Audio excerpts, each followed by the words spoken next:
Hey guys what's up, I hope you are all doing well. मेरा नाम विवेक कुमार है। मैं आप सभी का पीएससी जर्नी फैमिली में स्वागत करता हूं। देखिए, आज से पीवाईक्यू सीरीज स्टार्ट कर रहा हूं जो कि अपकमिंग बीपीएससी एग्जाम में काफ़ी ज़्यादा इंपॉर्टेंट होने जा रहा है। ये पीवाईक्यू सीरीज बीपीएससी एग्जाम्स का होगा जो कि लास्ट 10 ईयर्स के मिक्स क्वेश्चन हम लोग यहाँ पे डिस्कस करते हुए चलेंगे और वो सारे क्वेश्चन एक एक करके सारी चीज़ें विथ एक्सप्लेनेशन के साथ आपको सारी चीज़ें बताई जाएगी, गाइड की जाएगी इस सेशन के दौरान। ठीक है, तो ये सॉल्यूशंस भी आपको यहाँ पे पता चलते हुए चलेंगे पीवाईक्यू सीरीज का। आज ये आपका पहला आपका सत्र होने जा रहा है। ज़्यादा से ज़्यादा लोगों को इनवाइट करते हुए चले, सभी लोगों को इनवाइट कर दे ताकि सभी लोग इसका हिस्सा बन सके और इसके सारे क्वेश्चंस को एनालाइज कर सके, सारे क्वेश्चंस को डिस्कस कर सके। ठीक है, मिक्स क्वेश्चन यहाँ पे डिस्कस करने जा रहे हैं, ये ध्यान रखिएगा। ज़्यादा से ज़्यादा सेशन के लिंक को शेयर करते हुए चले ताकि बाकी लोग भी ज्वाइन हो सके। पीवाईक्यू क्वेश्चन यहाँ पे डिस्कस होगा जो कि आपके एग्जाम में क्वेश्चंस पूछे गए हैं, वो सारे क्वेश्चंस यहाँ पे एनालाइज किए जाएंगे, मिक्स क्वेश्चन। तो आज जो हमारा जो बेसिकली जो पार्ट होगा, जो क्वेश्चंस का पार्ट होगा, मैं आपको बता देता हूँ शुरुआत में ही मैं आपको बता दिया करूँगा कि आज का जो हमारा क्वेश्चंस का जो टारगेट होगा वो आपका हिस्ट्री टारगेट होगा। ये ध्यान रखिएगा, हिस्ट्री में आपका एंसेंट हिस्ट्री होगा, मेडाइवल हिस्ट्री होगा और मॉडर्न हिस्ट्री होगा। तीनों के क्वेश्चंस यहाँ पे डिस्कस किए जाएंगे आज के सत्र में। तो उसको थोड़ा सा आप लोग मैनेज करते हुए चलिएगा, सीखते हुए चलिएगा कि कौन कौन से क्वेश्चंस आपके एग्जाम में आए थे और कौन कौन से क्वेश्चंस किस तरह से आपके क्वेश्चंस एग्जाम में पूछे जाते हैं, ताकि उसका आपको लोगों को आइडिया लगते हुए चले। ठीक है, तो इनवाइट करें ज़्यादा से ज़्यादा लोगों को ताकि वो इसका हिस्सा बन सके और सारे क्वेश्चंस को एनालाइज कर सके मेरे साथ, only on PSC journey family. Invite कर लीजिए, ज़्यादा से ज़्यादा सेशन शेयर करें सभी लोग ताकि सभी को इनवाइट कर सके और सभी लोग को जान सके कि यहाँ पे हम लोग पीवाईक्यू क्वेश्चन डिस्कस कर रहे हैं डिटेल एक्सप्लेनेशन के साथ। तो सबसे पहला क्वेश्चंस आपके सामने आ रहा है, क्वेश्चन नंबर 1। ध्यान से क्वेश्चन को समझिएगा और ये सारे के सारे क्वेश्चंस आपके एग्जाम में पूछे गए हैं, ये ध्यान रखिएगा। तो थोड़ा सा सिंसियरली सारे क्वेश्चंस का आंसर देते हुए चलिएगा और जो क्वेश्चंस गलत होता है कोई बात नहीं, और लास्ट में कमेंट सेक्शन में आपको क्या करना है, एज इट इज जैसे करेंट अफेयर का जो क्विज होता है वैसे ही आपको यहाँ पे भी करना है।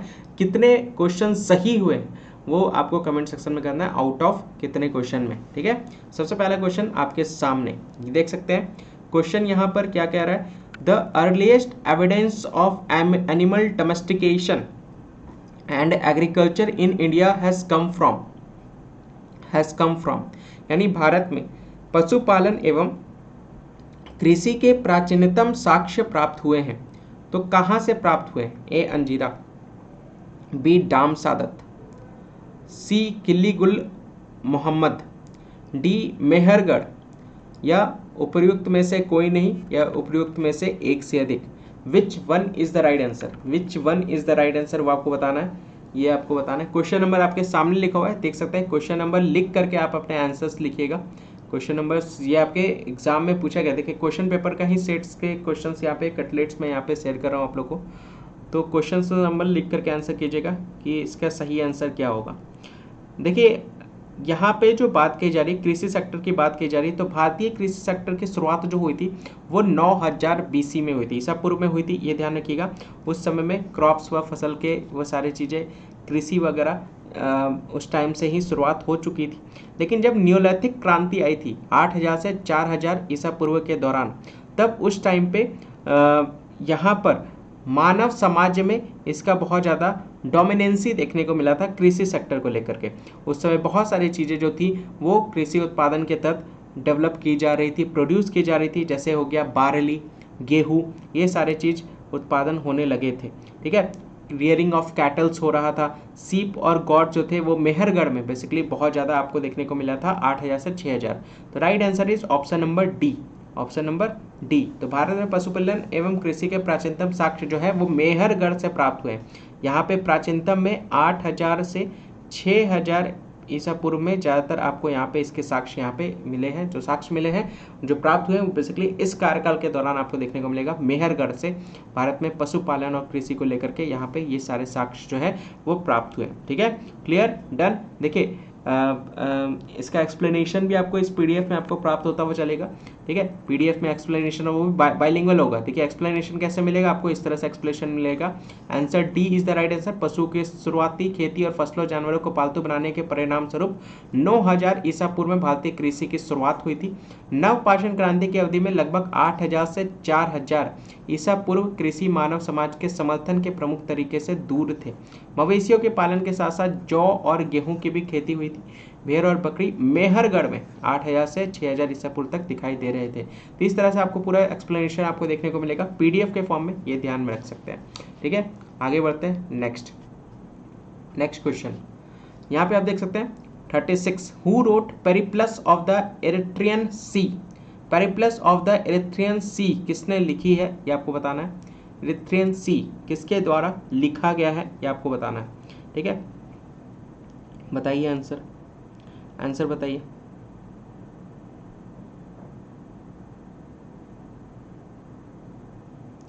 तो अगर मैं बात करूं यहाँ पे बेसिकली इरिट्रियन सी जो है, तो यहाँ पे आप जो देख रहे हैं ये बेसिकली आज के डेट में इस सी को जो कहा जाता है वो रेड सी कहा जाता है। क्या कहा जाता है, रेड सी का नाम से इसको जाना जाता है आज के डेट में, ये ध्यान रखिएगा। और यहाँ पे बेसिकली ग्रीक लैंग्वेज में इसको लिखा गया था, जहाँ पे जिसका वर्णन था, जिसको बेसिकली जिसके अंदर डिस्क्राइब गया था नेविगेशन को लेकर के एंड और किस तरह से व्यापार की अपॉर्चुनिटीज़ को रोपन बंदरगाह के द्वारा किस तरह से किया जाता था रेड सी के तट से, उसके बारे में यहाँ पे व्याख्या किया गया अफ्रीकन कॉन्टिनेंट महाद्वीप से।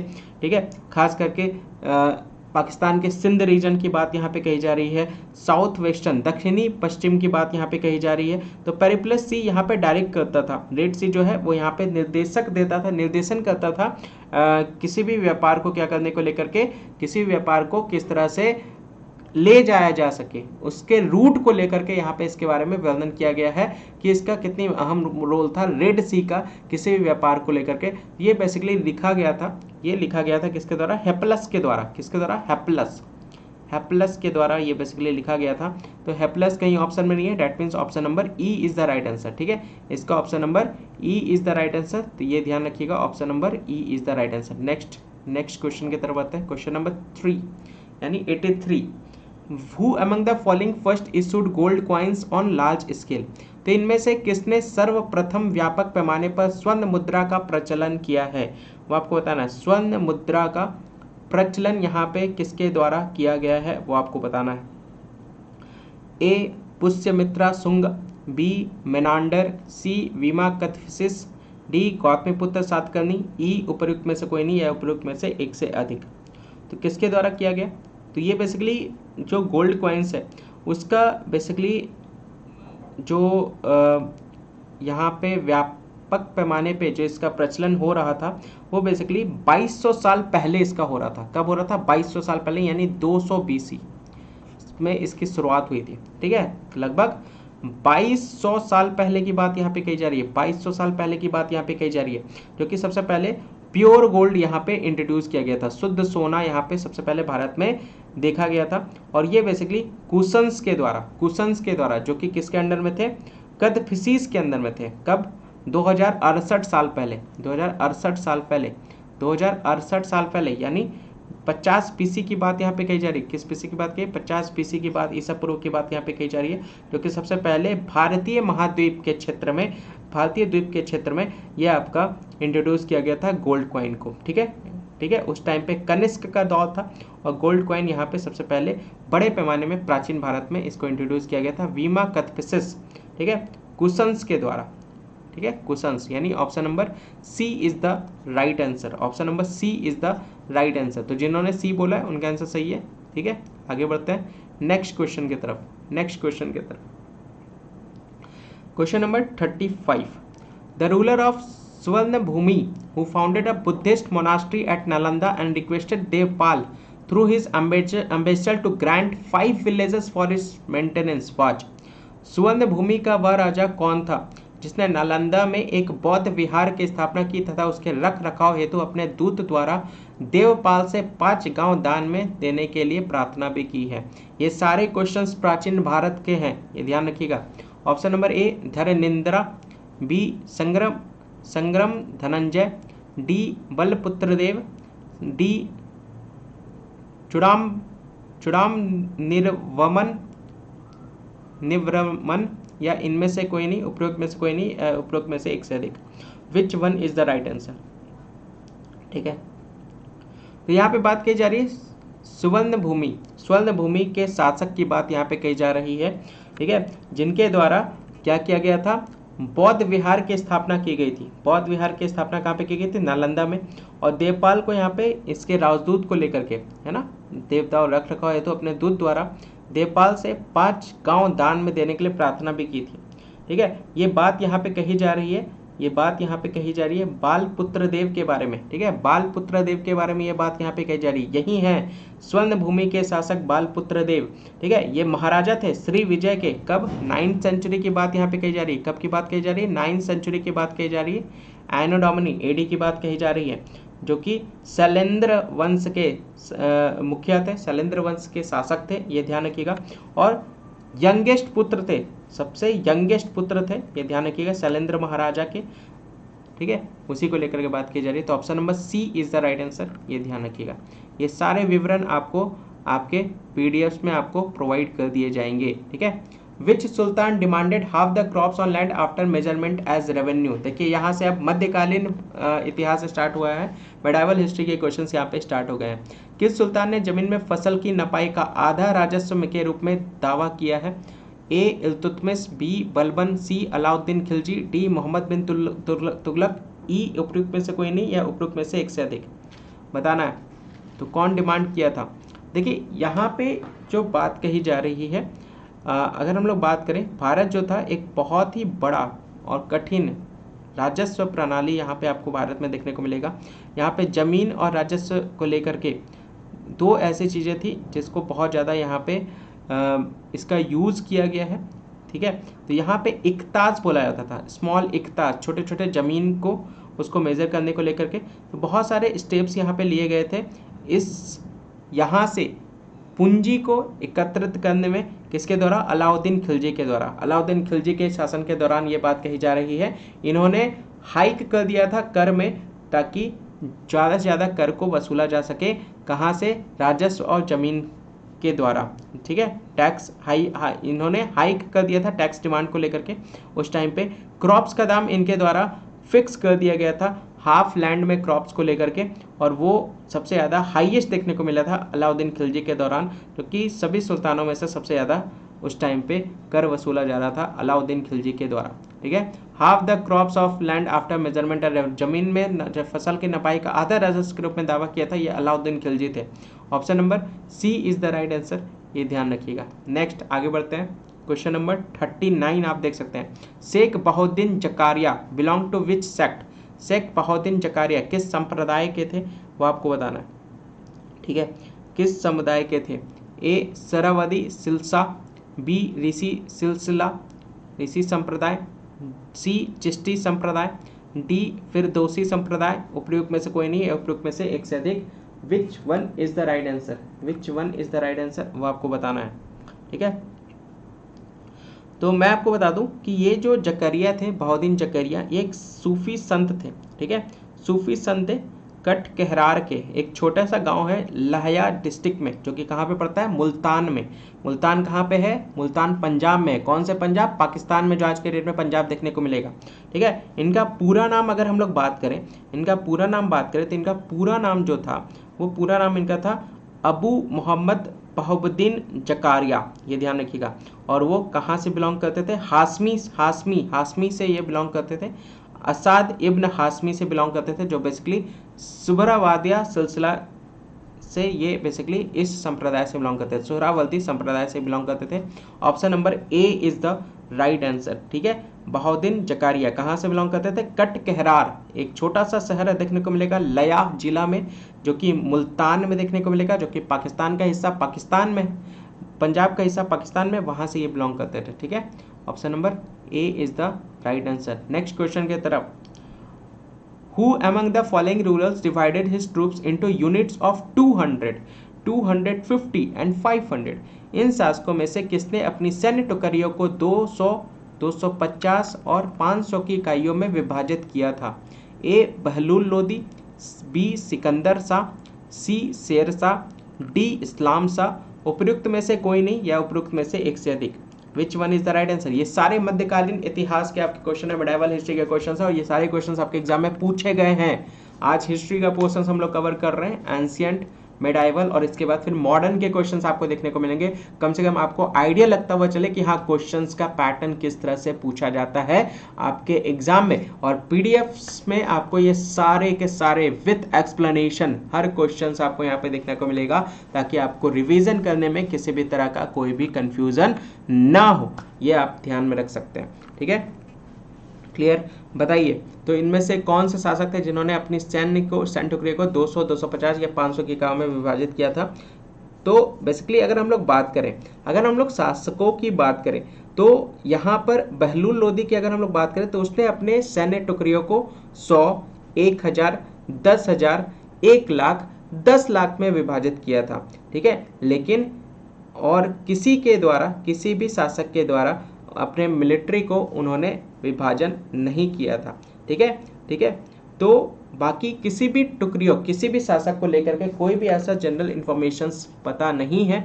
तो फिलहाल अभी ऐसा कोई भी आंसर यहाँ पे नहीं पता है बीपीएससी की तरफ से। इस तरह के क्वेश्चंस का जो सही आंसर था वो आपका नन ऑफ द अबव था, option number E is the right answer. ऐसा इन्फॉर्मेशन कहीं पे भी आपको कहीं पे भी नहीं देखने को मिलेगा कि किस शासक के द्वारा उनकी टुकड़ियों को 200, 250, 500 में विभाजित किया गया। हाँ, बहलूल लोदी के बारे में आपको जरूर सुनने को मिलेगा कि वो अपनी टुकड़ियों को 100, 1000, 10,000, 1 लाख, 10 लाख में विभाजित करता था। तो ये आप ध्यान में रख सकते हैं, ठीक है। Option number D, none of the above is the right answer. Next question की तरफ बढ़ते हैं, ठीक है, option number E. Next question 41, who stated that 5,000 to 20,000 men worked for 40 years to build the palace of 40 pillars at Allahabad in Akbar's time। यह कथन किसका है कि अकबर के शासन में इलाहाबाद में 40 स्तंभ युक्त मंजिल के निर्माण में 5,000 से 20,000 लोगों ने 40 साल तक काम किया था, वो आपको बताना है। 40 साल तक काम किया था। A Manucci, B Tavernier, C William Finch, D Abdul Hamid Lahori. उपयुक्त में से कोई नहीं, उपयुक्त में से एक से अधिक। Which one is the right answer. Question number लिख करके आंसर करते हुए चले। इलाहाबाद के पैलेस की बात कही जा रही है, 40 पिलर्स की, ठीक है, 40 स्तंभ युक्त मंजिल की बात यहाँ पे कही जा रही है। और इस कंस्ट्रक्शंस को कंप्लीट होने में 40 वर्ष लग गए थे और 5,000 से 20,000 तक वर्कर जो थे वो इसमें शामिल हुए थे इसको डिजाइन करने में, ठीक है। तो ये किसके द्वारा था?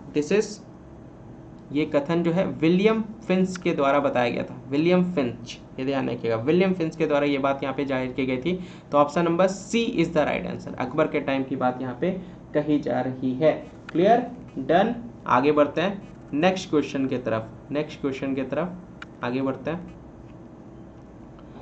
विच sultan were reputed to be Akbar of Kashmir. Kashmir का अकबर नाम से प्रसिद्ध सुल्तान कौन थे, वो आपको बताना है। सुल्तान कौन थे? ए सुल्तान शमसुद्दीन शाह, बी सुल्तान कुतुबुद्दीन, सी सुल्तान सिकंदर, डी सुल्तान जैनुल आबिदीन। उपयुक्त में से कोई नहीं, उपयुक्त में से एक से अधिक। Which one is the right answer.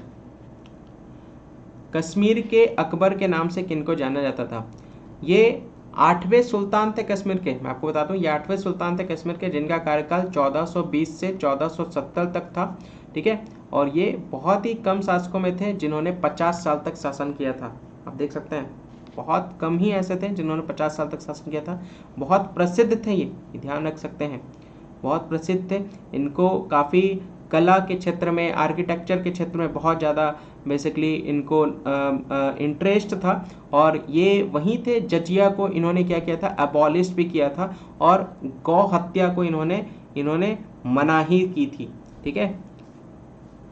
ये वहीं थे जो हिंदुओं को हाई पोस्ट पर प्रशासनिक की सेवा में नियुक्त भी किए थे, ये ध्यान रख सकते हैं। और काफ़ी ज़्यादा इनके द्वारा इनकरेज भी किया गया था, बढ़ावा भी दिया गया था। किसको लेकर के? स्टोन कटिंग को लेकर के, पत्थर काटने को लेकर के, गोल्ड हीट करने को लेकर के। ये पूरा यहाँ पे आप देख सकते हैं लैंड रिकॉर्ड्स को करने के लिए फार्म्स के सेक्टर्स में इनके द्वारा बहुत ज़्यादा इनकरेज किया गया था। तो ये कोई और नहीं, ये है option number D, Sultan Zainul Abidin. ये ध्यान रखिएगा, option number D is the right answer 42, ठीक है। आगे बढ़ते हैं next. Who began the Faraizi movement देखिए अब यहाँ पे मॉडर्न हिस्ट्री, यहाँ से आपके क्वेश्चन जो है वो आपके मॉडर्न हिस्ट्री के स्टार्ट हो गए। अभी तक हम लोगों ने एंशियंट कंप्लीट कर लिया, मेडाइवल कंप्लीट कर लिया, अब हम लोग मॉडर्न की तरफ बढ़े हैं। तो फैरेजी आंदोलन की शुरुआत किसने की? हाजी शरियतुल्लाह, बी सैयद अहमद, सी सलीमुल्लाह, डी M.A. जिन्ना। उपयुक्त में से कोई नहीं, उपयुक्त में से एक से अधिक। Which one is the right answer, ये आपको बताना है। एक्सप्लेनेशन, हर क्वेश्चन का एक्सप्लेनेशन आपको PDF में प्रोवाइड कर दिया जाएगा, ये ध्यान रखिएगा, ठीक है। PDF में प्रोवाइड कर दिया जाएगा। तो मैं आपको बता दूं, ये वही शासक है जिन्होंने शासन, यहाँ पे आप देख सकते हैं, ये एक इस्लामिक रिफॉर्मर थे ब्रिटिश इंडिया में, आप देख सकते हैं। इन्होंने ही इसकी फैरेजी आंदोलन की शुरुआत की थी।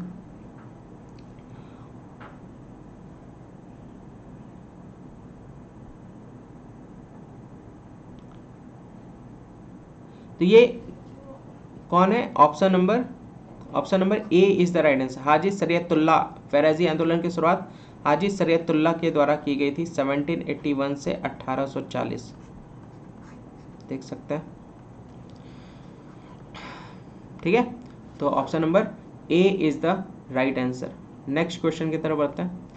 नेक्स्ट क्वेश्चन की तरफ, निम्न में से कौन सा ईस्ट इंडिया कंपनी के सिपाहियों को विद्रोह बनाने का कारण नहीं था? विद्रोह बनाने का कारण नहीं था।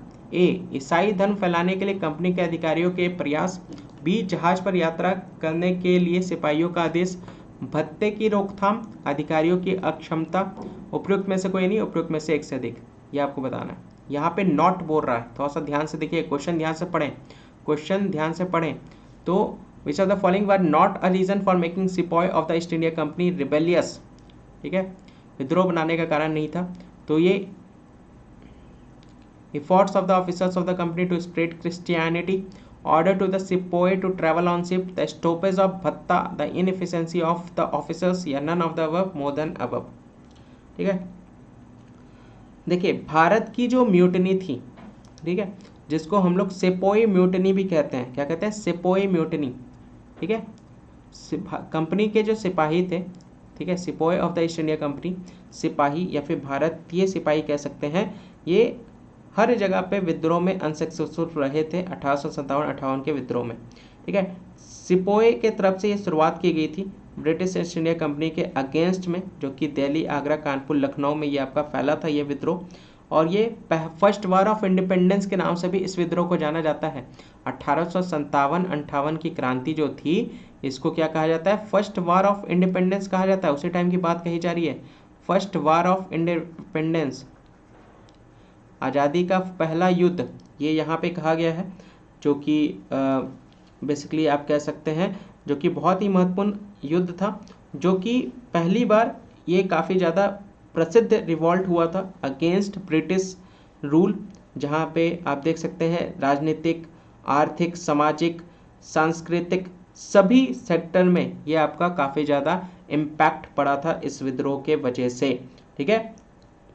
तो यहाँ पे जो रीज़न नहीं था वो था ऑप्शन नंबर डी, अधिकारियों की अक्षमता। बाकी सारे रीज़न से ये ध्यान रखिएगा, सिपोय बनने को लेकर के, ईस्ट इंडिया कंपनी के विद्रोह करने को लेकर के, ठीक है। Option number D is the right answer. Next question की तरफ बढ़ते हैं। Question number next, about Mughal emperor Bahadur Shah Zafar, it was said that his empire extended from, ठीक है, कहाँ से? मुगल बादशाह बहादुर शाह जफर के बारे में कहा जाता है कि उनकी साम्राज्य की सीमा क्या थी, वो आपको बताना है। ए चांदनी चौक से पालम, बी दिल्ली से बिहार, सी पेशावर से बिहार, डी पेशावर से वाराणसी, या ई उपयुक्त में से कोई नहीं, उपयुक्त में से एक से अधिक। इस तरह के क्वेश्चन से बहुत सारे लोग कंफ्यूज हुए थे और गलती भी किए थे, ये ध्यान रख सकते हैं। और बहुत ज़्यादा स्टूडेंट्स के द्वारा क्लेम भी किया गया था इस क्वेश्चन को लेकर के। तो यहाँ पे मिर्जा अबू जाफ़र सिराजुद्दीन मोहम्मद बहादुर शाह जाफ़र की बात कही जा रही है। 1975 से 1862 के कार्यकाल की बात कही जा रही है, बहादुर शाह जाफ़र की बात कही जा रही है, जो कि अंतिम मुगल शासक थे, ठीक है। ये अपने फादर यानी अकबर द्वितीय के उत्तराधिकार बने थे, ये ध्यान रखिए। इनकी माता का जो नाम था वो लाल बाई था। 17 मुगल शासक थे 1837 से, आप देख सकते हैं, अपने फादर के निधन के बाद। ठीक है, 1837 से आप देख सकते हैं।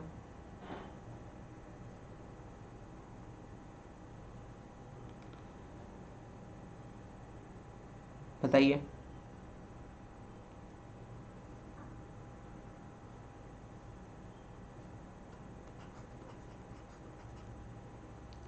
तो ये बेसिकली इनका जो बेसिकली जो पावर का जो एरिया था, जो लिमिटेड एरिया था, वो था वो था बेसिकली दिल्ली टू पालम। इनका कहाँ तक था? Delhi to Palam,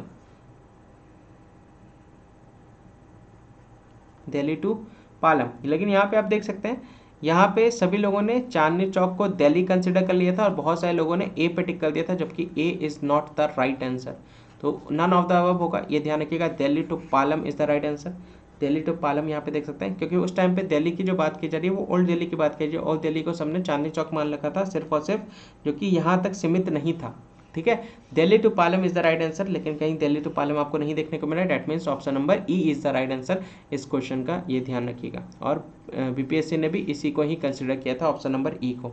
next question की बात करें, 1875 के दक्कन के दंगों का तत्कालिक कारण क्या था?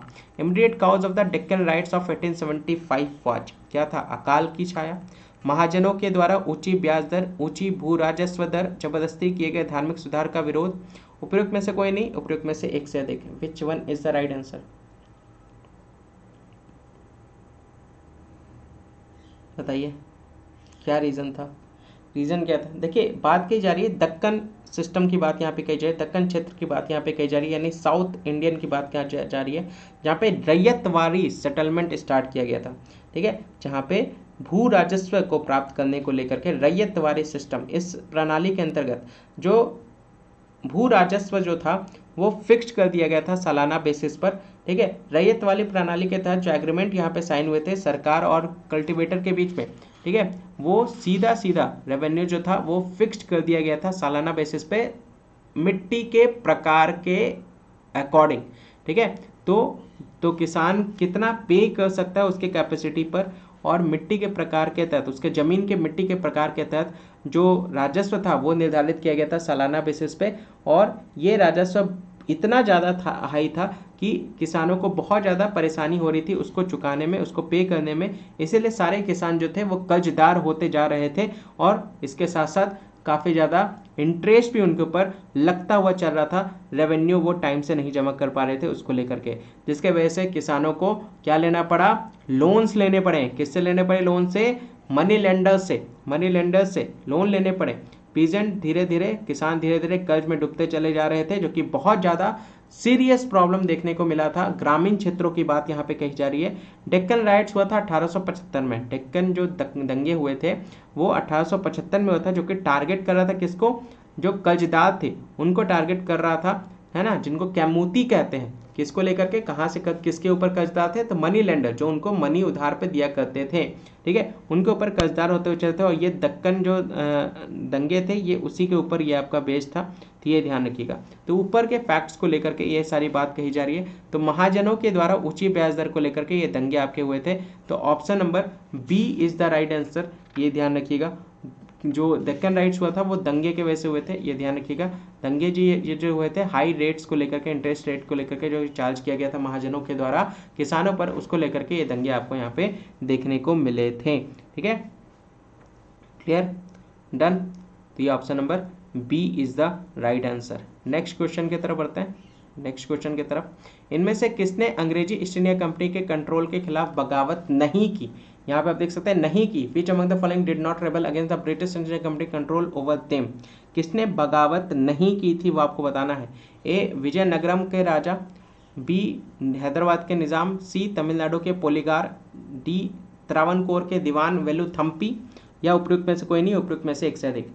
किसने बगावत नहीं की थी ब्रिटिश ईस्ट इंडिया कंपनी के अगेंस्ट में, ये आपको बताना है। 103 नंबर क्वेश्चन, बताइए।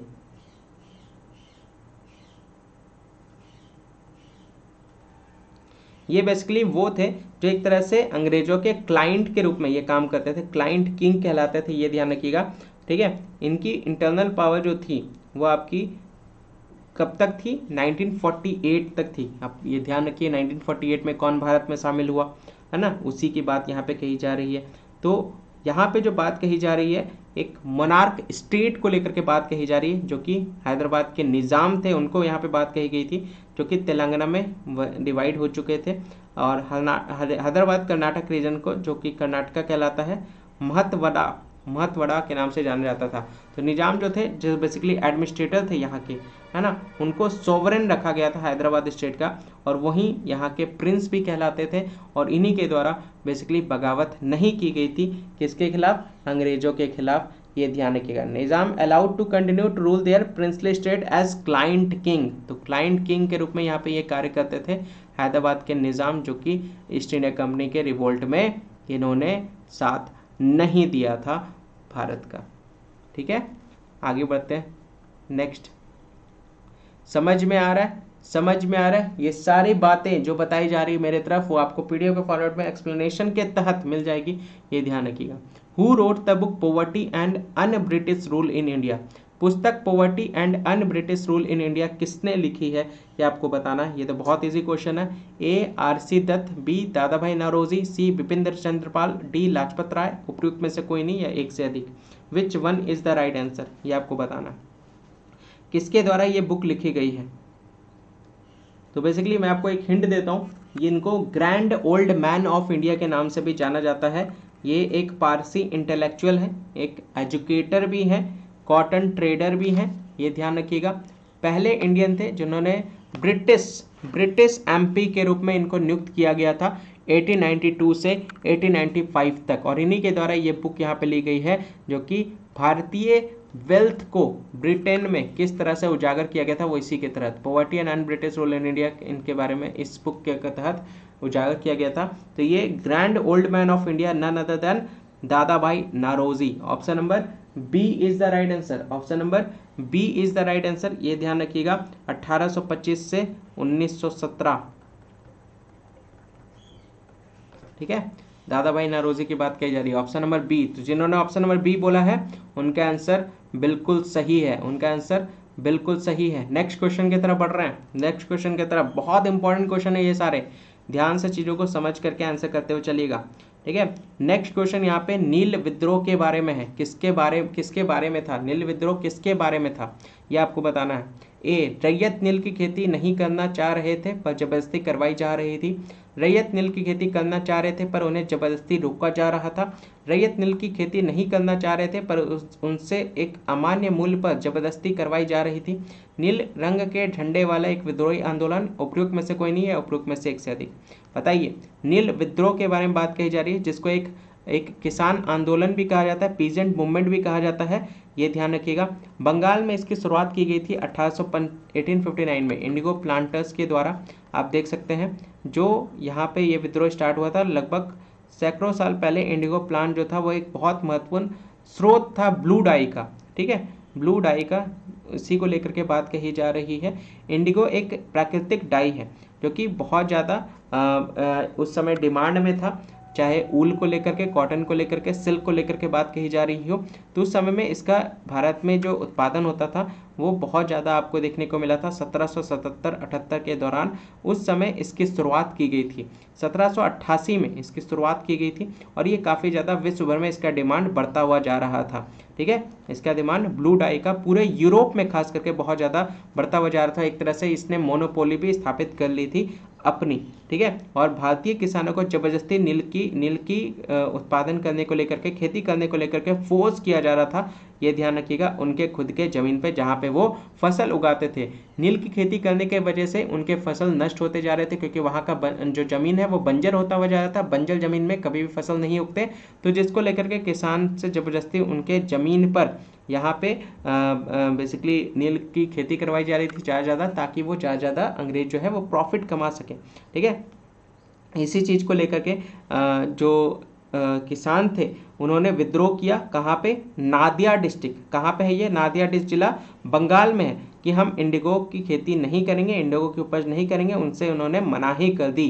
तो ये ध्यान रखिएगा, रैयत नील की खेती नहीं करना चाह रहे थे पर उनसे एक अमान्य मूल्य पर जबरदस्ती करवाई जा रही थी। तो option number C is the right answer, ये ध्यान रखते हुए चलेगा। ठीक है, C is the right answer, इस क्वेश्चन का आंसर सी है। तो जिन्होंने आंसर दिया है सी, उनका आंसर बिल्कुल सही है।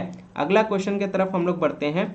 नेक्स्ट क्वेश्चन जो है वो रजनी पामदत्त ने कहा है वे साम्राज्यवाद से लड़ते भी थे और सहयोग भी करते थे। उन्होंने किस राजनीतिक गठबंधन के बारे में ये कहा है, ये आपको बताना है। ठीक है, भारतीय राष्ट्रीय कांग्रेस, भारतीय communist party, Swaraj party, Hindustan socialist Republican association, उपयुक्त में से कोई नहीं, उपयुक्त में से एक। देखिए अभी तक आप लोगों ने नहीं शेयर किया है, शेयर करें ज़्यादा से ज़्यादा सभी लोगों को, सभी ग्रुप्स में, सभी दोस्तों के फ्रेंड्स ग्रुप में इसको शेयर करें ज़्यादा ज़्यादा, ताकि सभी लोग इस PYQ क्वेश्चंस को एनालाइज कर सके, डिस्कस कर सके और सभी लोग इसका हिस्सा बन सके। जितने ज़्यादा लोग होंगे उतना ज़्यादा मज़ा भी आएगा। और ये आपके एग्जाम्स नियर बाय में है तो ही मैं इसको यहाँ पे करा रहा हूँ, ताकि एक तरह से आप लोग का रिविजन भी होता हुआ चले सारे चीज़ों को लेकर के, सारे सब्जेक्ट्स को लेकर के। ठीक है, तो यहाँ पे बात कही जा रही है रजनी पामदत्त के बारे में बात कही जा रही है। तो उन्होंने ये कथन जो है गठबंधन की, ये राजनीतिक गठबंधन के बारे में किया का किस राजनीतिक गठबंधन के बारे में उन्होंने ये कहा है। तो मैं आपको बता दूं, रजनी पामदत्त जो थे और वो बेसिकली बिलोंग करती थी, एक नेता थी communist party of great Britain की, ध्यान रखिएगा। और उनके द्वारा बेसिकली कम्युनिस्ट पार्टी जो थी ग्रेट ब्रिटेन की, वो basically communist party of India जो थी वो इसका फॉर्मेशन जो हुआ था वो 1920 में हुआ था। ठीक है, वो 1920 में हुआ था। कहाँ पे? ताशकंद में, ताशकंद में, ये ध्यान रखिएगा, ताशकंद में ये आपका फॉर्मेशन हुआ था। और बेसिकली ब्रिटिश से कंप्लीट इंडिपेंडेंस को हासिल करने को लेकर के इसका गठन यहाँ पे किया गया था। यहाँ पे एड्रेस किया जा रहा था INC को। ये एड्रेस किसको कर रही थी? रजनी पामदत्त जो है वो कांग्रेस को ये बात कह रही थी, साम्राज्यवाद से लड़ते भी थे और सहयोग भी करते थे। ये कथन जो कहा जा रहा है रजनी पामदत्त के द्वारा, ये बेसिकली भारतीय राष्ट्रीय कांग्रेस के लिए ये कथन यहाँ पे कहा जा रहा है। ये ध्यान रखते हुए चलेगा कि वो एक तरफ साम्राज्यवादी से भी लड़ते थे और सहयोग भी करते थे। ये INC के बारे में ये बात कही जा रही है। रजनी पामदत्त जो कि लीडर्स थी कम्युनिस्ट पार्टी की, ये ध्यान में रख सकते हैं। ठीक है, आगे बढ़ते हैं। Option number A is the right answer. तो जिन्होंने ऑप्शन नंबर ए बोला है उनका आंसर बिल्कुल सही है, ये ध्यान रखिएगा। देखिए PDF के बारे में मैं आपको बता दूं, PDFs यहाँ पे आपको ये प्रोवाइड किए जा रहे हैं डेली बेसिस पे। ये क्लासेस 11 बजे होती है, ये 11:45 में आपका टेस्ट होता है।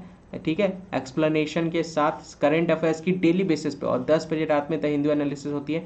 ये तीनों के तीनों PDF आपको सिर्फ और सिर्फ 299 पर मंथ पे आपको प्रोवाइड किए जा रहे हैं। तो इसको आप हासिल कर सकते हैं पेमेंट करने के बाद, ज्वाइन करने के बाद। इसके साथ साथ आपको बिहार न्यूज़ की बात करूं, बिहार न्यूज़ एनालिसिस 645 में होता है। इसकी प्राइस आप देख सकते हैं 149 पर मंथ है। आपको पूरे महीने का आपको ये PDF यहाँ पे मिल रहा है। डेट वाइज आपको यहाँ पे PDF प्रोवाइड किए जा रहे हैं। करंट अफेयर फरवरी 2021 से अक्टूबर 2021 तक का नोट्स आपके लिए प्रिपेयर है, जो कि आपके काफ़ी ज़्यादा इंपॉर्टेंट है करंट अफेयर के।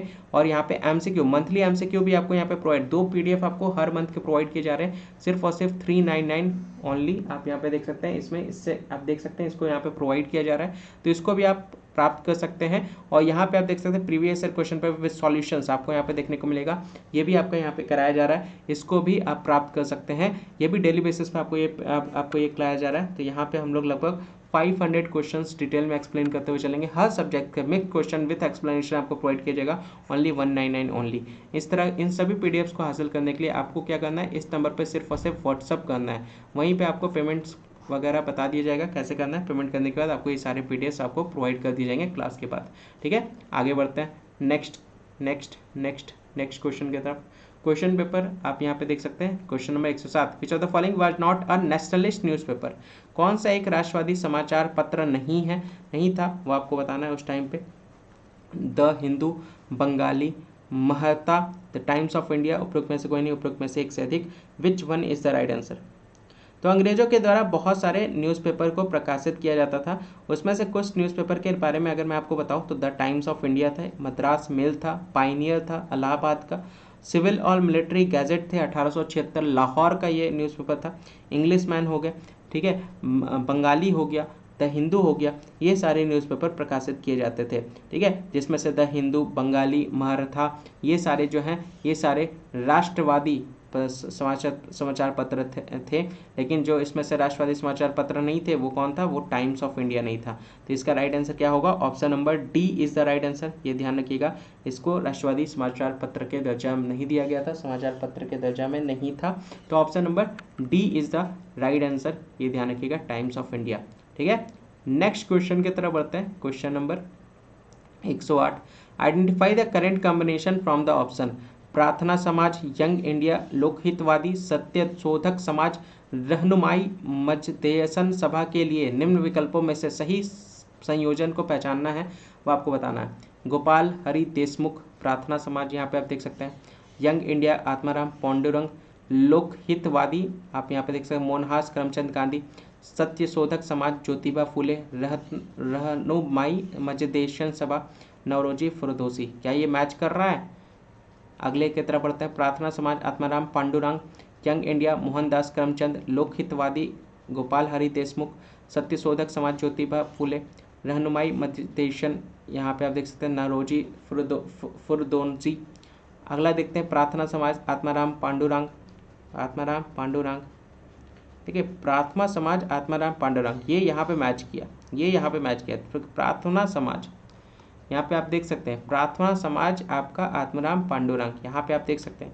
यंग इंडिया आपका यहाँ पे, यंग इंडिया की बात करें ज्योतिबा फुले, नहीं यहाँ पे ये मैच नहीं किया, यंग इंडिया आप नहीं देख सकते। यंग इंडिया एम के गांधी, हाँ एम के गांधी, मोहनदास करमचंद गांधी, यहाँ पे ये मैच किया है। देखिए यहाँ पे ये दोनों मैच किया है। ठीक है, ये तो आपका नहीं होगा, ये तो आपका पहले ही नहीं होगा, ये तो आपका या नहीं। देखिए पहला आत्माराम पांडुरंग है, प्रार्थना समाज आत्माराम पांडुरंग है, ये ध्यान रखिएगा, पांडुरंग है। दूसरा मोहनदास करमचंद, अभी आप देख सकते हैं, हाँ तो ये ऑप्शन नंबर बी ही होगा जब सब खत्म हो गया। तीसरा देख लेते हैं, लोकहितवादी सत्य शोधक समाज, कौन है? गोपाल हरि देशमुख, बिल्कुल सही है, गोपाल हरि देशमुख। फिर आपका सत्य शोधक समाज ज्योतिबा फुले, कब है? देखिए यहाँ पे अगर मैं बात करूँ प्रार्थना समाज, ठीक है, आत्माराम पांडुरंग, ये आपका 1867 की बात कही जा रही है। ठीक है, स्थापना। यंग इंडिया एम के गांधी, ये एम के गांधी यहाँ पे 1919 से 1931 की बात यहाँ पे कही जा रही है। ठीक है, फिर लोकहितवादी की बात यहाँ पे कही जा रही है, लोकहितवादी यहाँ पे आप देख सकते हैं गोपाल हरि देशमुख, ठीक है। फिर सत्य शोधक समाज यहाँ पे आप देख सकते हैं ज्योतिबा फूले, ये कब है? 1873। और निर्दोष फुलदोंजी यानी रहनुमाई महदेसन, ठीक है, ये आपका 1851, बिल्कुल सही है। ये option number B is the right answer, ये ध्यान रखिएगा, B is the right answer, option number B. ठीक है, क्लियर, डन। तो ये आपका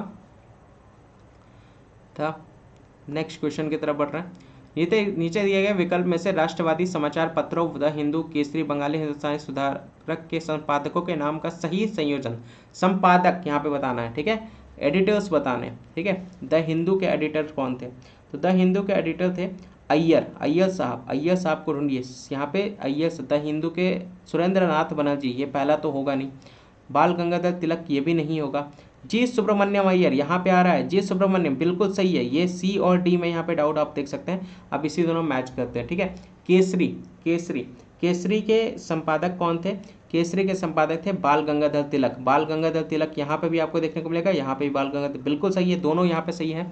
बंगाली की बात करें तो बंगाली आप यहाँ पे देख सकते हैं सुरेंद्र नाथ बनर्जी थे। बंगाली कौन थे? सुरेंद्र नाथ बनर्जी। तो यहाँ पे गंगा प्रसाद वर्मा, ये गलत हो गया।